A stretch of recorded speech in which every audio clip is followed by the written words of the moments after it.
हम सब ने अपने आस पड़ोस में बिजली के खंभों पर एक अजीब सा मेटल का बॉक्स जरूर देखा होगा। ये हर जगह होते हैं, बिल्कुल चुपचाप अपना काम करते रहते हैं। लेकिन कभी सोचा है कि इसके अंदर असल में है क्या? चलिए आज इसी के अंदर झांक कर देखते हैं। तो आज हम इस बॉक्स को परत दर परत खोलकर ये समझेंगे कि ये सीधा साधा दिखने वाला डिवाइस हमारे घरों और शहरों तक बिजली पहुंचाने में इतना जरूरी क्यों है। तो चलिए शुरू करते हैं। ट्रांसफॉर्मर के बिल्कुल सेंटर में कह सकते हैं उसके दिल में दो सबसे जरूरी हिस्से होते हैं, कोर और वाइंडिंग्स। असल जादू मतलब वोल्टेज को कम या ज्यादा करने का जो काम है वो यही होता है। ट्रांसफॉर्मर की जो नींव है वो है उसका कोर। ये आमतौर पर नर्म लोहे का बना होता है, लेकिन यहाँ एक मजेदार बात है, ये मेटल का कोई एक ठोस टुकड़ा नहीं है। और ऐसा होने की एक बहुत ही खास वजह है। असल में ये कोर सैकड़ों पतली पतली मेटल की प्लेटों से बनता है। हर प्लेट पर वार्निश लगाकर उसे इंसुलेट किया जाता है और फिर उन सबको एक साथ कसकर बांध दिया जाता है ताकि एक मोटा कोर तैयार हो सके। अब सवाल ये उठता है कि इतनी मेहनत की क्यों जाती है? एक सॉलिड लोहे का टुकड़ा इस्तेमाल करना ज्यादा आसान नहीं होता। इसका जवाब एक ऐसी प्रॉब्लम में छिपा है जिसे इंजीनियर्स को हल करना था। और वो प्रॉब्लम है एडी करंट्स या भंवर धाराएं।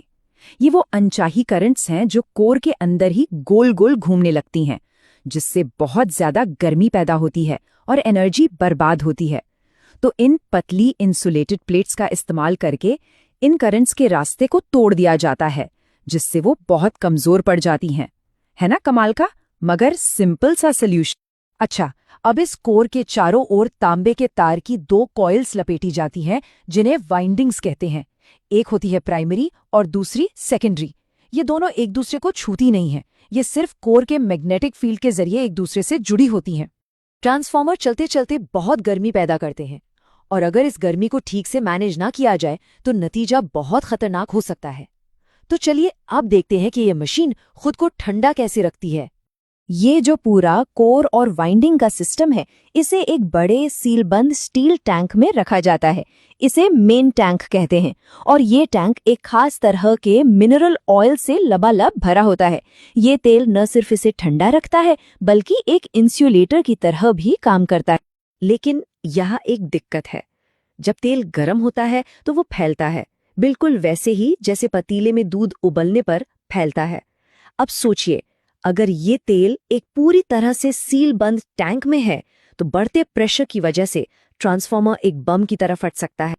तो इस प्रॉब्लम का सलूशन है एक और छोटा टैंक, जिसे कहते हैं एक्सपेंशन टैंक। ये मेन टैंक के ऊपर लगा होता है और इसे जानबूझ के सिर्फ आधा ही भरा जाता है, ताकि जब मेन टैंक का तेल गर्म होके फैले तो उसे ऊपर आने के लिए जगह मिल सके। ये तो बढ़िया सल्यूशन है, लेकिन इससे एक और सवाल पैदा होता है।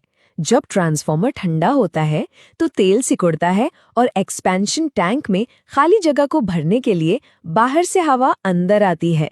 तो फिर हवा में जो नमी और धूल है उसे तेल में मिलने से कैसे रोका जाए? इसका जवाब है ब्रीदर। ये एक छोटा सा डिवाइस है जो ट्रांसफॉर्मर के फेफड़ों की तरह काम करता है।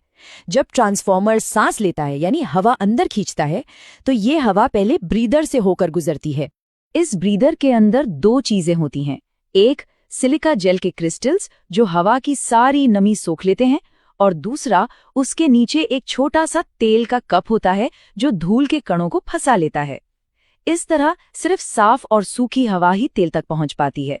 इंजीनियरिंग में हमेशा इस बात का ध्यान रखा जाता है कि अगर कुछ गलत हो जाए तो क्या होगा। तो ट्रांसफॉर्मर में भी कुछ बहुत ही स्मार्ट सेफ्टी डिवाइस होते हैं जो किसी भी बड़ी गड़बड़ी को होने से रोकते हैं। इसके दो मेन गार्डियन हैं, बुकहोल्स रिले और एक्सप्लोजन वेंट। बुकहोल्स रिले एक अर्ली वार्निंग सिस्टम की तरह है। जैसे ही तेल ज्यादा गर्म होने से गैस के बुलबुले बनते हैं, ये उन्हें डिटेक्ट कर लेता है, पहले अलार्म बजाता है और अगर जरूरत पड़ी तो पावर ही कट कर देता है। और एक्सप्लोजन वेंट वो आखिरी हथियार है। अगर प्रेशर बहुत तेजी से बढ़ता है तो ये वेंट फटकर प्रेशर को सुरक्षित रूप से बाहर निकाल देता है। बुकहोल्स रिले का काम करने का तरीका बहुत दिलचस्प है। इसमें एक छोटा सा मर्क्यूरी स्विच होता है। जब गैस के बुलबुले ऊपर उठते हैं तो वो इस स्विच को झुका देते हैं, जिससे सर्किट पूरा हो जाता है और अलार्म बजने लगता है या पावर कट जाती है। पूरी तरह से मैकेनिकल है, कोई इलेक्ट्रॉनिक्स नहीं। तो ये सारे सेफ्टी सिस्टम मिलकर ये पक्का करते हैं कि ट्रांसफार्मर सुरक्षित रहे और ये अविश्वसनीय रूप से एफिशिएंट भी होते हैं, अक्सर 99% से भी ज्यादा। लेकिन कोई भी मशीन परफेक्ट नहीं होती, थोड़ी बहुत एनर्जी तो हमेशा लॉस होती ही है। आइए देखते हैं कि ये एनर्जी आखिर जाती कहाँ है। ये जो एनर्जी लॉस है ये कई तरह का होता है। मेन है आयरन लॉस जो कोर में होता है, कॉपर लॉस जो वाइंडिंग्स में होता है, और कुछ दूसरे छोटे मोटे लॉस जैसे स्ट्रे, डाई इलेक्ट्रिक और मैग्नेटोस्ट्रिक्शन लॉस। वैसे तो ये सारे लॉस कुल एनर्जी का बहुत छोटा सा हिस्सा होते हैं, लेकिन जब हम एक बड़े पावर ग्रिड की बात करते हैं तो ये छोटे छोटे लॉस मिलकर भी काफी बड़े बन जाते हैं। इसीलिए इंजीनियर्स हमेशा इन्हें और कम करने के तरीके ढूंढते रहते हैं। आयरन लॉस भी दो तरह का होता है। एक तो है एडी करंट लॉस, जिसके बारे में हमने बात की थी और जिसे लैमिनेटेड प्लेट से कम किया जाता है। दूसरा है हिस्टेरेसिस लॉस। ये तब होता है जब कोर का मटेरियल बार बार मैग्नेटाइज और डीमैग्नेटाइज होता है। इसे कम करने के लिए ही खास सिलिकॉन स्टील का इस्तेमाल किया जाता है। और हाँ, कभी ट्रांसफार्मर के पास से गुनगुनाने की आवाज सुनी है? वो जो हम की आवाज आती है, वो असल में एनर्जी लॉस का ही एक रूप है जिसे मैग्नेटोस्ट्रिक्शन लॉस कहते हैं। ये तब होता है जब मैग्नेटिक फील्ड की वजह से कोर का आकार हल्का सा फैलता और सिकुड़ता है और इस आवाज को बनाने में एनर्जी खर्च होती है। तो जब हम इन सभी हिस्सों को एक साथ देखते हैं, laminated core, cooling oil, breather, safety relay, तो पता चलता है कि ये सिर्फ एक मेटल का बक्सा नहीं है। ये समस्याओं और उनके स्मार्ट सॉल्यूशंस का एक कॉम्प्लेक्स सिस्टम है जो सब मिलकर चुपचाप काम कर रहे हैं। ये जो खामोश बक्सा हमारे सिर के ऊपर लटका रहता है, ये असल में हमारी मॉडर्न लाइफ का एक धड़कता हुआ दिल है। ये हमें याद दिलाता है कि सबसे साधारण दिखने वाली चीजों के अंदर भी अक्सर इंजीनियरिंग की एक पूरी छिपी हुई दुनिया होती है। अब शायद अगली बार जब किसी ट्रांसफार्मर को देखेंगे तो एक अलग ही नजर से देखेंगे।